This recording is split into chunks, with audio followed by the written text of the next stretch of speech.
Hello guys, ఎట్లున్నారు? మంచిగున్నారా? నేను మంచిగున్నా. ముచ్చటేందంటే ఈరోజు నేను జపాన్లో ఉన్న ఇండియన్ రెస్టారెంట్కి పోతున్నా. అక్కడ ఏంటంటే లైక్ నా జాపనీస్ ఫ్రెండ్తో వెళ్తున్నా. నేను ప్రీవియస్ డేనే వాళ్ళకి కాల్ చేసి చెప్పిన ఏంటంటే నేను ఆనియన్ గార్లిక్ నాన్ వెజ్ తిన్నాను, నా కోసం స్పెషల్గా కుక్ చేస్తానంటే కుక్ చేస్తా అన్నారు. అండ్ యాంబియన్స్ అన్నీ బాగున్నాయి, నాకు నచ్చినాయి. అండ్ ఇంకా నా జాపనీస్ ఫ్రెండ్ నాన్నను కర్రీ తీసుకుంటే నేను chana masala no onion no garlic chana masala కర్రీను రైస్ తీసుకున్నాం.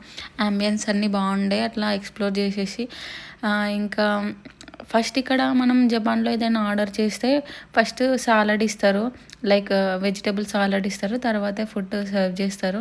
నాకు ఇది కొత్తగా అనిపించింది ఇక్కడ. అండ్ ఫుడ్ టేస్ట్ మాత్రం చాలా బాగుంది.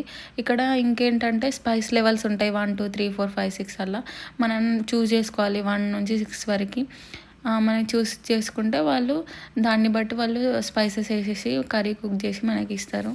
ఇది కొత్తగా ఉంది ఇక్కడ, నాకు కొత్తగా అనిపించింది. మ్యాంగో లస్సీ, సమోసా అండ్ చాలా ఫుడ్స్ ఆర్డర్ చేసుకొని తిన్నా గాయస్. మీకు ఎట్లా అనిపించింది చెప్పండి. Bye guys.